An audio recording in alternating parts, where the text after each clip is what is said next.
After Adam and Eve were banished from the garden, their life required hard work, just as God told them it would.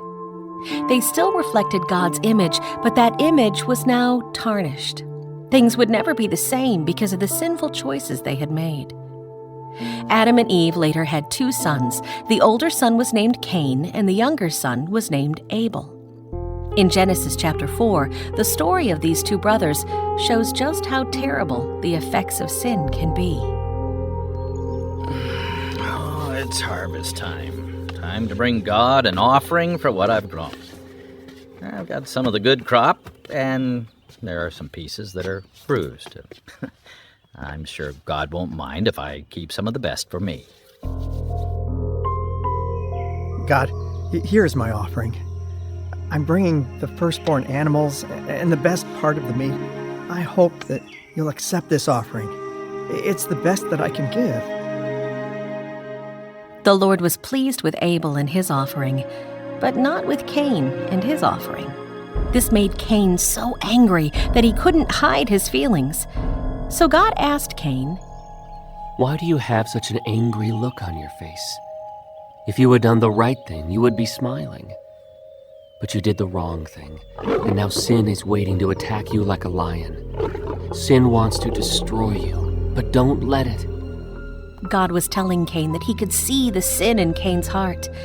Cain needed to turn away from his anger and do what was right. But instead, he made a terrible choice. Abel, let's go out into the fields. I want to show you my crop. Oh, of course, Cain. You must be very proud.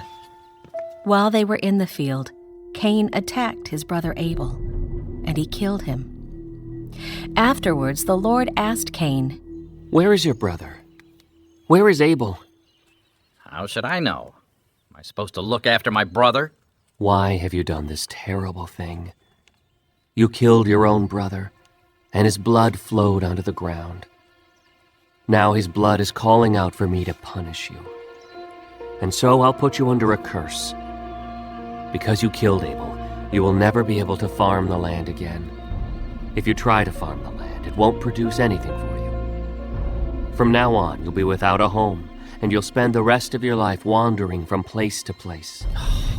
This punishment is too hard. You're making me leave my home and live far from you. I will have to wander about without a home. Just anyone could kill me. No. Anyone who kills you will be punished 7 times, worse than I am punishing you. So the Lord put a mark on Cain to warn everyone not to kill him. But Cain had to go far from the Lord and live in the land of wandering. Cain was jealous of his brother and allowed that jealousy to take over his heart. The family that God had created in the garden, which should have been full of joy and love, had become filled with anger and murder. Unrepentant, Cain turned his back on his family and his God. But God didn't turn his back on Cain. God never turns away from his people, even when they turn away from him. He always loves us, no matter what we do.